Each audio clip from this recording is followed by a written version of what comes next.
Qasmi foundation के सचिव जनाब आसिफ आर्यन साहब से दरख्वास्त करूंगा कि वो भी आएं और बच्चों के सामने अपनी बात को रखें।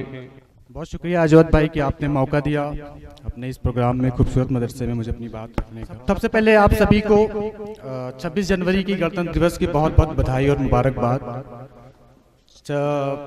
26 जनवरी के बारे में बहुत सारे लोग मुझसे पहले बात किए और करेंगे अभी।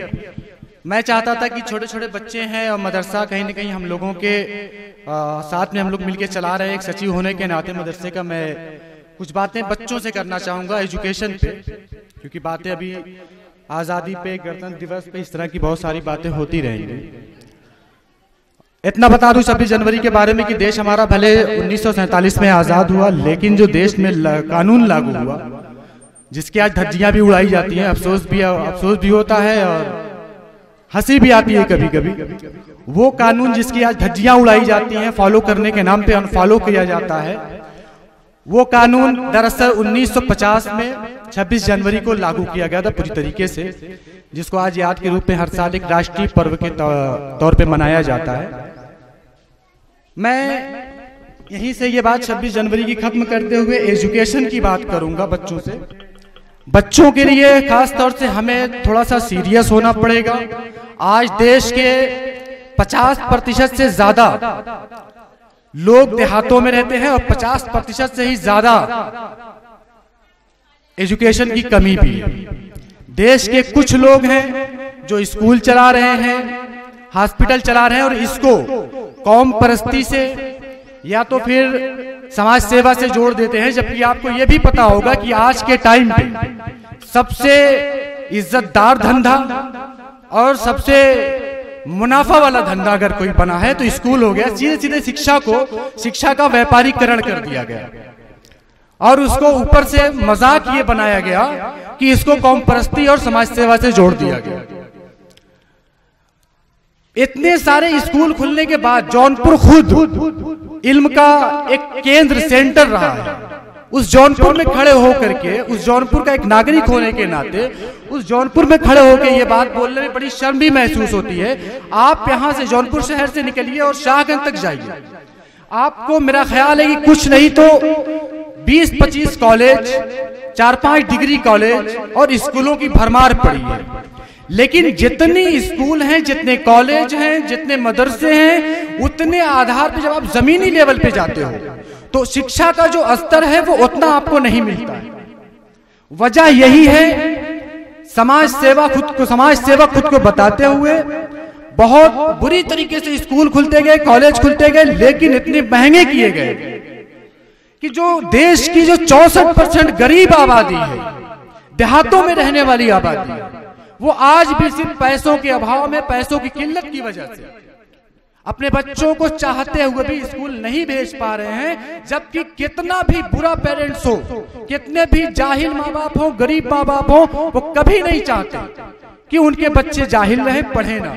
हर इंसान की ये ख्वाहिश होती है, हर इंसान का ये सपना होता है कि मेरे बच्चे पढ़ें और ज्यादा से ज्यादा अच्छे तौर तरीके सीखे, बड़ों से कैसे बात करना है, छोटों से कैसे बात करना है। लेकिन पैसों की किल्लत, बेरोजगारी की तो भरमार देश में है। और आज की रिपोर्ट ये कहती है, अगर मैं राजनीतिक बात करूं, आज की रिपोर्ट ये कहती है कि देश में रोजगार की कमी है, नौकरियां देश में नहीं है। नौकरियां कहां से? हमारे देश की सरकार के सिस्टम में बैठे हुए जिम्मेदार लोग ये बात कहते हैं।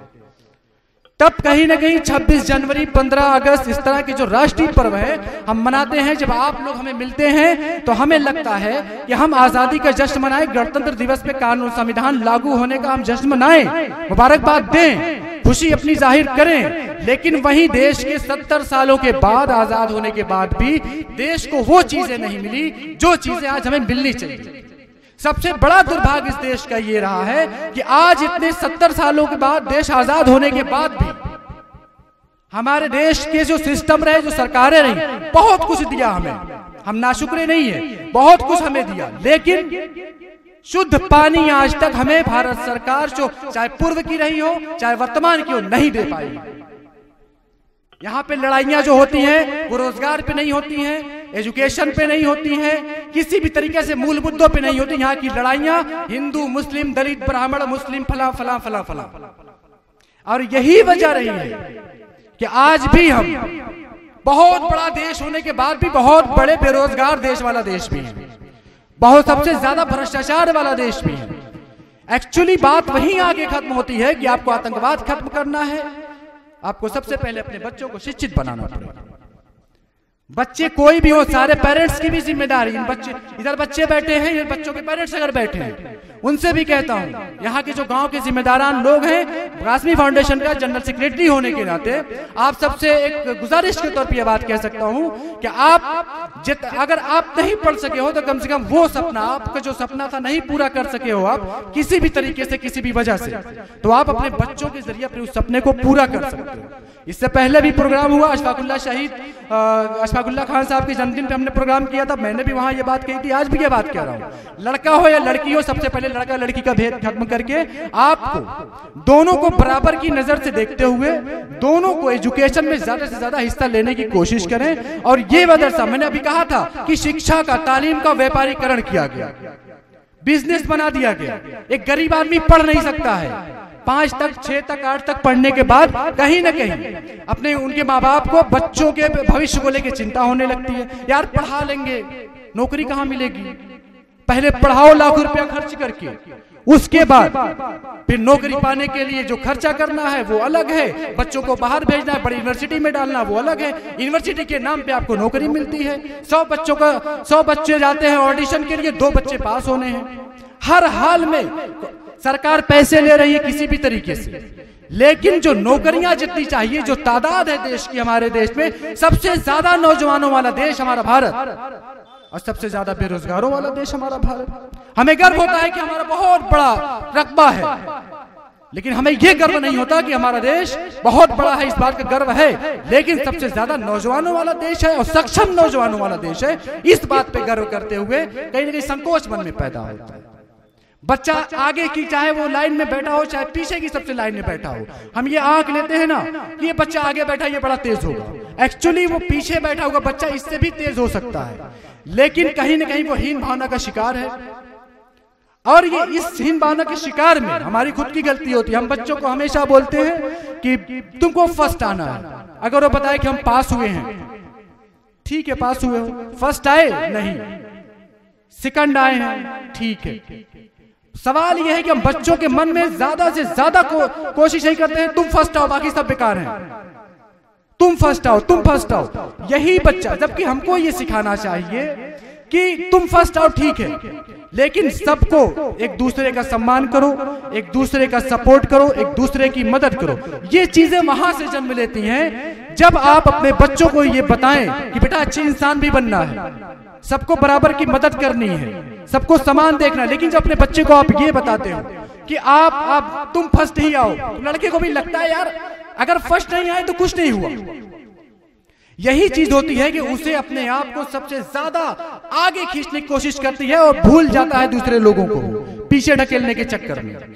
यही वजह होती है कि जब वो बच्चा बड़ा होता है अपनी सोसाइटी में, जब 21-22 साल का बड़ा होता है, तो उसके अंदर वही चीज होती है कि मैं, क्योंकि हमने ये चीजें उनके जहन में भरी है, हमने ये चीजें उनके जहन में डाली है कि फर्स्ट आना ही सब कुछ है।